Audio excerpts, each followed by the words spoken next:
Shalom saudara dikasihi Tuhan Yesus Kristus. Selamat pagi, selamat berjumpa dalam renungan pada pagi hari ini. Kita semua mengucap syukur karena kebaikan Tuhan dalam kehidupan kita. Sampai saat ini kita boleh ada semua adalah karena kemurahan dan kasih Tuhan. Mari saudara yang dikasihi Tuhan, sebelum kita mendengarkan renungan firman Tuhan, sama-sama kita siapkan hati dan berdoa. Bapa dalam surga, Bapa dalam nama Tuhan Yesus Kristus, kami bersyukur untuk pagi hari ini, kembali kami ada, itu semua karena anugerah Tuhan. Kami percaya rancangan Tuhan yang baik Tuhan sediakan atas setiap kami. Pada saat ini kami mau mendengarkan sabda firman-Mu, urapi kami ya Tuhan, agar kami mengerti akan maksud dan kehendak-Mu bagi kami. Dalam nama Tuhan Yesus kami berdoa, haleluya, amin. Saudara yang dikasihi Tuhan, pembacaan Alkitab kita pada saat ini terdapat dalam surat Kolose pasal yang kedua. Saudara dapat membacanya secara pribadi setelah mendengarkan renungan ini. Saya akan membaca Kolose 2 ayat 6 dan ayat yang ke-7. Tertulis demikian: Kamu telah menerima Kristus Yesus Tuhan kita. Karena itu hendaklah hidupmu tetap di dalam Dia. Hendaklah kamu berakar di dalam Dia dan dibangun di atas Dia. Hendaklah kamu bertambah teguh dalam iman yang telah diajarkan kepadamu, dan hendaklah hatimu melimpah dengan syukur. Saudara dikasihi Tuhan, ingatkah saudara ketika untuk pertama kalinya saudara bertobat, dibaptis, atau saat di mana saudara secara pribadi sungguh-sungguh menerima Tuhan Yesus? Saat seperti itu adalah saat yang penuh dengan sukacita, dan hati kita berlimpah dengan syukur yang tidak terkatakan kepada Tuhan. Rasa syukur dan sukacita seperti itu perlu selalu kita pertahankan dan miliki dalam hidup kita. Dalam ayat ini saudara, jemaat di Kolose dan juga kita semua orang-orang yang percaya dan yang telah diselamatkan oleh Tuhan diingatkan bahwa kita telah menerima Kristus dengan iman, dan sebagai implikasi dari hal itu adalah bahwa kita yang menerima Kristus dalam iman haruslah berjalan dan hidup serta berpikir dengan iman juga. Ajaran-ajaran palsu yang dihadapi oleh jemaat di Kolose menekankan bukan pada kasih karunia, tapi pada pekerjaan dan pengorbanan pribadi sebagai cara untuk menyenangkan Tuhan dan cara untuk diselamatkan. Memang betul saudara bahwa perbuatan yang baik adalah aspek yang penting dari kehidupan kita orang-orang percaya. Tapi ini merupakan hasil dari iman yang menyelamatkan, bukan sebaliknya saudara. Kita tidak berbuat baik supaya kita selamat, tapi karena kita sudah diselamatkan oleh Tuhan, maka kita berbuat baik. Perbuatan baik tidak menyelamatkan kita. Hanya kasih karunia Tuhan yang menyelamatkan kita. Perjalanan hidup kita dengan Tuhan, saudara, hendaknya berakar pada iman. Dan iman kita itu berakar di dalam Tuhan Yesus, bukan di dalam manusia, bukan dalam diri kita pribadi. Iman kita itu bukan iman yang dilandaskan pada kekuatan pikiran, tapi pada Tuhan Yesus. Kalau iman kita didasarkan pada perbuatan-perbuatan kita, maka iman kita itu akan mudah goyah. Karena itu saudara, kita perlu sadari bahwa dasar dari iman kita adalah Tuhan Yesus. Di bagian akhir dari ayat yang ke-7 dinyatakan, hendaklah hatimu melimpah dengan syukur. Mengapa nasihat ini diberikan saudara?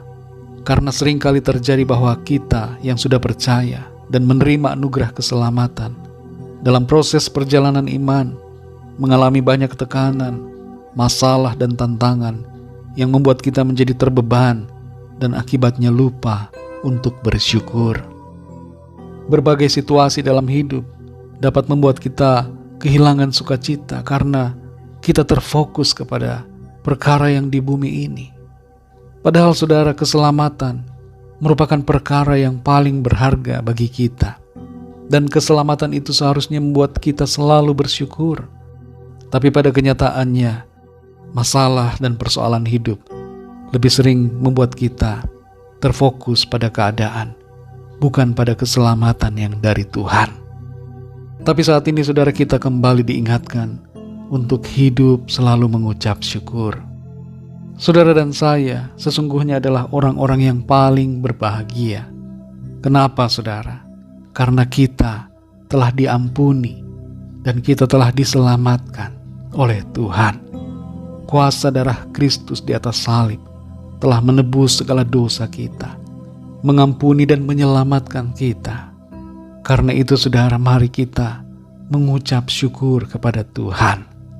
Ingatlah selalu untuk bersyukur apapun keadaan hidup kita. Mazmur 50 ayat 23 berkata, "Siapa yang mempersembahkan syukur sebagai korban, ia memuliakan aku."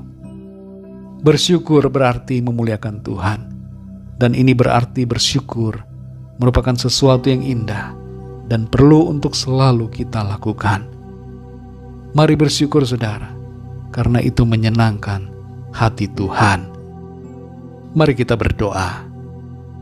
Bapa, dalam nama Tuhan Yesus, Bapa yang baik, Allah pencipta langit dan bumi ini, kami mengucap syukur untuk firman-Mu yang kembali mengingatkan kami bahwa kami adalah orang-orang yang seharusnya mengucap syukur selalu kepada Tuhan, karena kami sudah diampuni, kami sudah ditebus, kami sudah diselamatkan, dipindahkan dari kegelapan kepada terang, diangkat dari maut kepada hidup.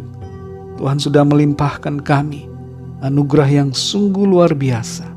Karena itu kami hendaknya selalu mengucap syukur. Kami mau bersyukur kepadamu Tuhan, bersyukur karena anugerah-Mu, bersyukur karena segala kebaikan-Mu. Sungguh Engkau baik ya Tuhan bagi kami. Kami adalah orang-orang yang paling berbahagia karena Engkau telah mengampuni dan menyelamatkan kami. Terima kasih Tuhan untuk firman-Mu yang terus membentuk kami menjadi pribadi-pribadi yang hidup seturut dengan kehendak-Mu. Berkati kami Tuhan di sepanjang hari ini dalam segala aktivitas kami. Berkatilah apa yang kami lakukan ya Tuhan, dan tolong kami supaya kami menjadi berkat bagi orang-orang di sekitar kami. Kami menjadi terang, menjadi garam, menjadi saksi-saksi-Mu yang hidup. Kami berdoa mohon lawatan Tuhan untuk setiap permohonan doa, setiap pergumulan kami masing-masing, agar Tuhan melawat kami, menjamah dengan kuasa-Mu, memberikan apa yang kami perlukan. Kesembuhan terjadi, pemulihan terjadi. Mujizat Tuhan nyatakan atas kami semua. Terima kasih Tuhan, kami percaya kami alami kemenangan, kami alami pertolongan Tuhan, kami alami kuasa-Mu dalam hidup kami. Terima kasih Bapa. Dalam nama Tuhan Yesus Kristus, Tuhan dan Juru Selamat kami sudah berdoa dan mengucap syukur. Haleluya. Mari sama-sama kita berdoa doa Bapa kami. Bapa kami yang di surga, dikuduskanlah nama-Mu. Datanglah kerajaan-Mu, jadilah kehendak-Mu di bumi seperti di sorga. Berikanlah kami pada hari ini makanan kami yang secukupnya, dan ampunilah kami akan kesalahan kami, seperti kami pun mengampuni orang yang bersalah kepada kami. Dan janganlah membawa kami ke dalam pencobaan, tetapi lepaskanlah kami daripada yang jahat, karena Engkau-lah yang mempunyai kerajaan, dan kuasa dan kemuliaan, sampai selama-lamanya. Amin. Terimalah berkat Tuhan. Tuhan memberkati engkau dan melindungi engkau. Tuhan menyinari engkau dengan wajah-Nya dan memberikan kasih karunia. Tuhan menghadapkan wajah-Nya kepadamu dan memberikan damai sejahtera. Berkat anugerah dari Bapa Surgawi, cinta kasih karunia dari Tuhan Yesus Kristus, dalam persekutuan dan penghiburan Roh Kudus, menyertai kita semua sekarang ini dan sampai selama-lamanya. Dalam berkat nama Tuhan Yesus Kristus. Haleluya, amin. Puji Tuhan, saudara yang dikasih Tuhan, saya percaya firman Tuhan menjadi berkat dan kekuatan buat saudara semua, dan Roh Kudus akan menolong saudara untuk lebih lagi memahami kebenaran firman Tuhan.